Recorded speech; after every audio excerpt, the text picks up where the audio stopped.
In 1947, director Michael Curtiz, fresh off Casablanca, stepped into the shadows of film noir. Claude Rains delivered one of his most chilling performances as a seemingly respectable radio host hiding sinister secrets. Curtiz crafted a world of glamour, deceit, and murder. This is a story where elegance masks danger and every word drips with menace.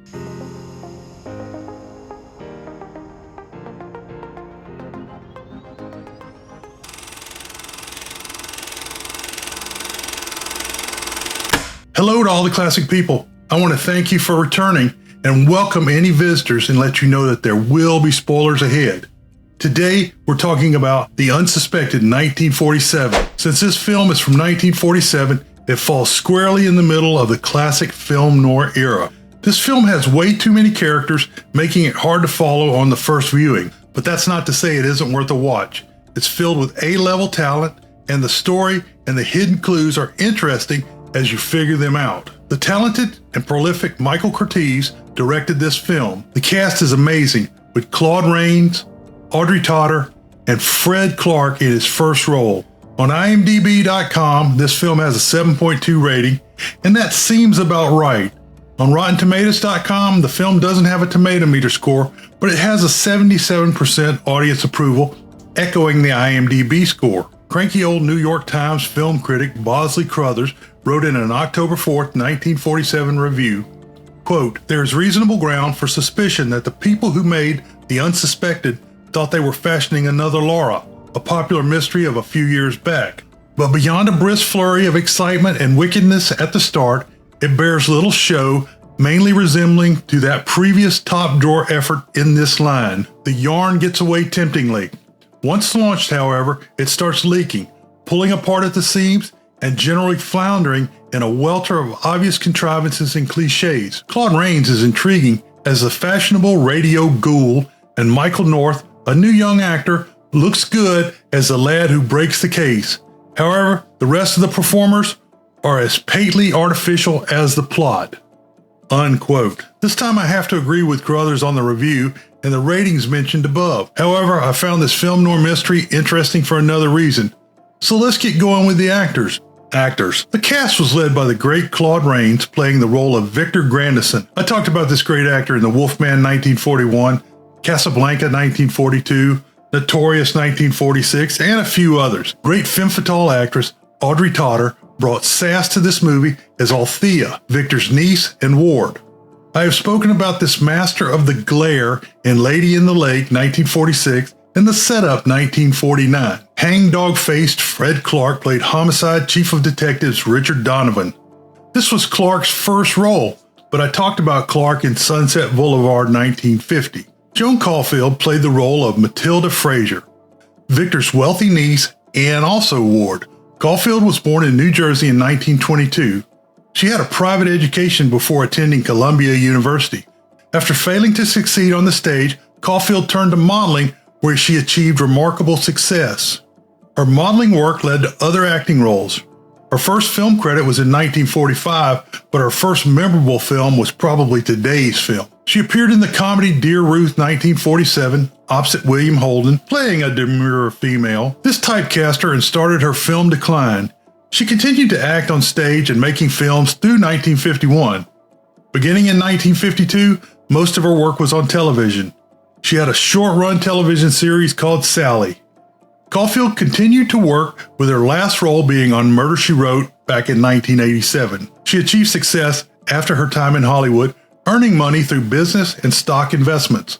Caulfield died in 1991. Ted North was in the role of Stephen Howard. North was born in 1916. He began acting in 1940 with small parts in films such as Chad Hanna 1940, Roxy Hart, She Didn't Do It 1942, The Oxbow Incident 1943, and today's film, The Unsuspected 1947, being his last film. North became a successful agent in the mid-1950s. Some of his clients included Milburn Stone and Amanda Blake from Gunsmoke. North died in 1975. Constance Bennett played producer Jane Moynihan. Constance was born in 1904 in New York City. Hey, I'm walking here! I'm walking here! She was the first of three sisters to go into acting, the others being Barbara and Joan Bennett. Her film debut was the silent film Cythera 1924. A 1925 marriage slowed her career, but after a divorce, she became successful in talkies. Some of her best-known films include The Easiest Way 1931, What Price Hollywood 1932, Moulin Rouge 1934, did you know there was more than one, and Topper 1937. In 1946, she married her fifth husband, a U.S. Air Force colonel. She helped coordinate shows for the U.S. occupation and Berlin airlift troops. Constance died at Fort Dix in 1965 at the age of 60. I took basic training at Fort Dix and I often thought I would die there as well. She is buried in Arlington National Cemetery. Hurd Hatfield played the besotted Oliver, unhappy husband to Althea. Hatfield was born in 1917 in New York City. Hey! I'm walking here! I'm walking here! His father was a deputy district attorney for New York. Hatfield was educated at Columbia University before heading to England to study acting. Hatfield's film debut was Dragon Seed 1944, which featured many prominent stars, but the film now suffers from the use of yellowface. His next film was his most well-known, which contributed to his typecasting. He was the title character in The Picture of Dorian Gray 1945. In the late 1940s, Hatfield appeared in other well-known films such as The Diary of a Chambermaid 1946, The Beginning of the End 1947, Today's Film The Unsuspected 1947, and Joan of Arc 1948. In the 1950s, his film work slowed, so Hatfield focused on the stage. His future supporting roles include The Left-Handed Gun 1958, a Billy the Kid movie, King of Kings 1961, El Cid 1961, The Boston Strangler 1968, and Her Alibi 1989. Hatfield became friends with Angela Lansbury during the filming of The Picture of Dorian Gray 1945. He moved to Ireland and remained there for over 2 decades until his passing at 81 in 1989. Jack Lambert played a killer, Mr. Press. He was born in Yonkers in 1920. Lambert began acting in 1943. He eventually became a character actor who excelled in playing tough guys in westerns and film noirs. Some of his better-known films include The Killers 1946, The Harvey Girls 1946, Border Incident 1949, and there's a link below, The Enforcer 1951, Vera Cruz 1954, Kiss Me Deadly 1955, there's a link for that below, and of course today's film, The Unsuspected 1947. Lambert left acting for the most part in 1967, moving to Carmel, California, where he and his wife ran a boutique. He died in 2002. Story: in a dark mansion, a gloved and hat-wearing man moves by a haunting painting of Matilda Fraser, Joan Caulfield. They are, of course, trying to invoke Laura 1944. The story of a murder of rare delicacy and wondrous ease that was called suicide. The uninvited man watches from the doorway as the secretary, Rosalind, Barbara Woodall, takes a phone call from Althea Kane, Audrey Totter, asking if her husband, Oliver Kane, Hurd Hatfield, had returned home yet. Rosalind drops the phone and screams as the man approaches. Please. Althea hears the attack but takes no action. She checks the exact time as 9:37 p.m. before leaving with her date. The killer stacks books to make the murder look like a suicide by hanging. They actually show the man's face, but you would have to stop the film at the right frame and turn the movie upside down to see it. The phone continues to ring as the fake suicide is laid out. Jane Moynihan, Constance Bennett, who is Victor Grandison's podcast radio producer, reads about the suicide of Rosalind that was preceded by the loss of Matilda Fraser at sea sometime earlier. Jane mentions that Victor Grandison, Claude Rains, was in the New York studio broadcasting his show live when the suicide occurred. The police quickly ruled that there was no foul play associated with the suicide. The cue is given, and Victor begins reading another script on the radio. Tonight, I bring you from the files of the nation's unsolved crimes. Victor is a well-respected member of high society. His show is called The Unsuspected. It is essentially a true crime podcast. The show focuses on the guilt the killer feels and the inevitability of their capture. People who may be criminals themselves are shown listening to the show. He could even have been sitting next to you on a train. Detective Richard Donovan, Fred Clark, waits at the mansion for Victor to return from his radio broadcast. Also there, drinking, is Oliver, Althea's husband. Oliver loves Matilda, but was tricked into marriage by Althea. As a result, he jumped feet first into a liquor bottle and plans to stay drunk as much as possible. There are many other people present as Althea is hosting a party for Victor's birthday. Before Victor arrives, Stephen Howard, Ted North, arrives with his suitcase and says he will be staying after he meets with Victor. Althea is quite taken by Stephen. Stephen is very interested in the painting of Matilda. Althea says her husband, Oliver, painted it before he became a drunk. Stephen announces that he is married to the deceased Matilda. Victor arrives at the surprise party. It is revealed that Althea is Victor's niece and ward. Donovan finds Stephen searching the area where the suicide took place. As a sideline, Donovan provides crime information for Victor's radio show. Victor meets with Stephen and he accepts the facts of his story. He allows the young man to stay and agrees to give him the painting.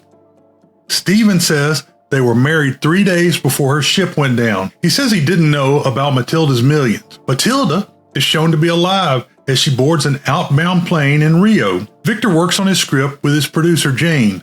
They practice by recording the show and rehearsals on vinyl. Donovan returns with a file on Stephen, confirming he is legitimate and has his own wealth as he stated. A cable arrives and Victor finds that Matilda is alive and heading home. Althea is working hard to seduce Stephen. Come sit beside me, Stephen.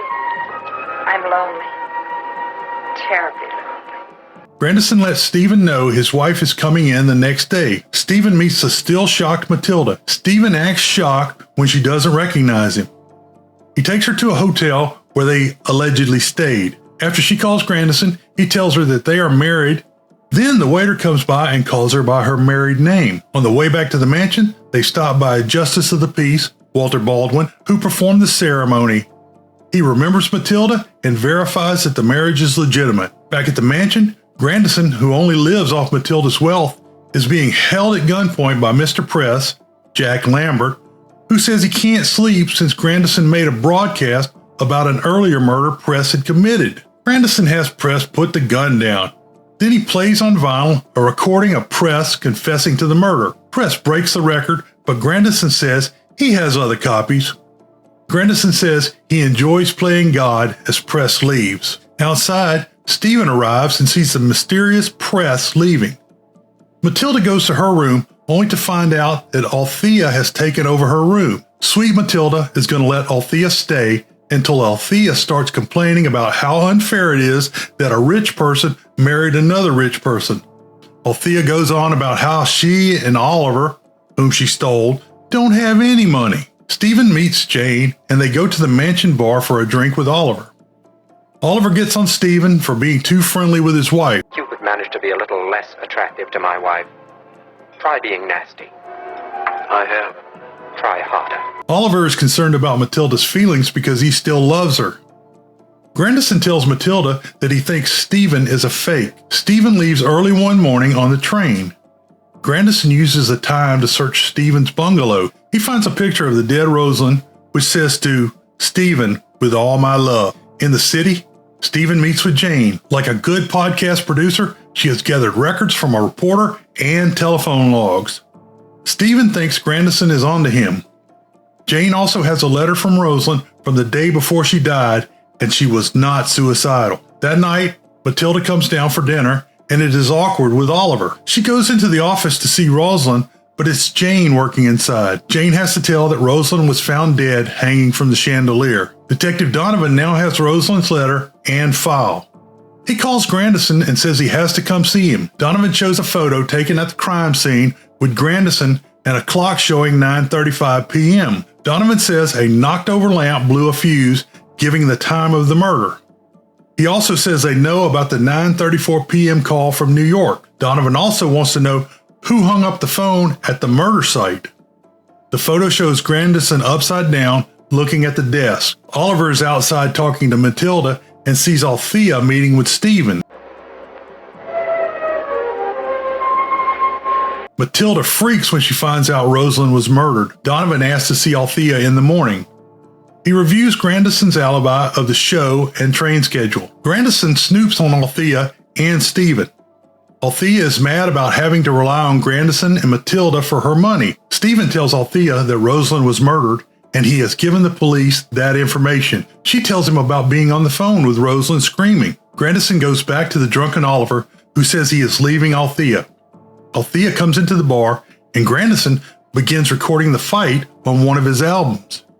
After he has recorded enough of the couple fighting, Grandison stops the fight. He urges Oliver to leave before taking Althea into the recording room. He confronts her about telling Stephen she thinks Grandison murdered Rosalind. Grandison said he did it because she was snooping, just like Althea has been snooping. He then pulls a gun from the drawer and shoots Althea in the soundproof room. This makes the recording seem like Althea and Oliver had a fight and then Oliver shot her. Grandison is shown upside down, reflecting on the record. Grandison goes outside and cuts the brake line on a car.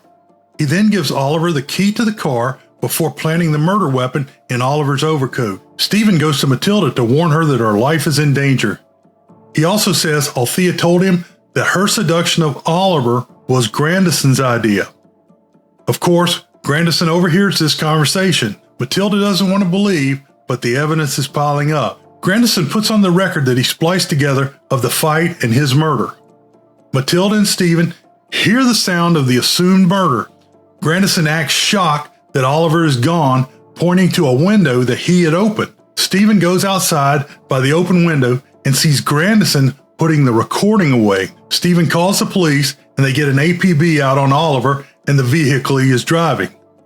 The half-drunk Oliver goes over a cliff when the brakes fail and the car explodes like movie cars do. Donovan closes the case when the bullet that killed Althea matches the gun in Oliver's pocket when he died. Matilda meets with Jane in New York.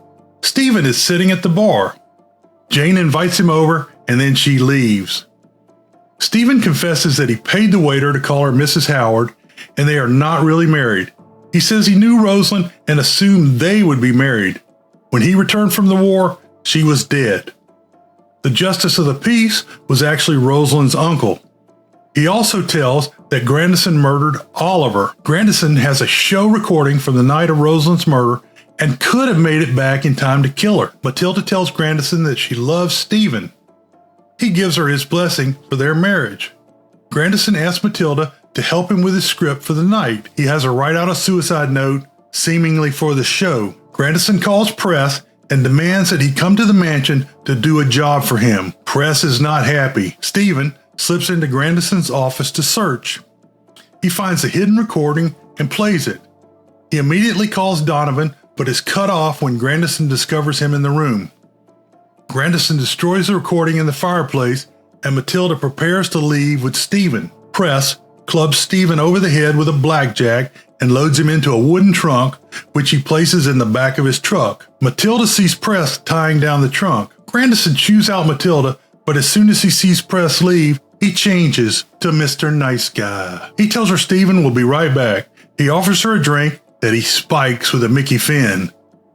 Press calls and pretends to be Stephen. He hangs up when Matilda tries to get on the phone. Matilda drinks the drugged champagne as Press races away with Stephen in the truck. Matilda passes out from the drugs. Grandison puts the suicide note and the pills together before washing the glasses. Matilda wakes briefly and sees a chandelier.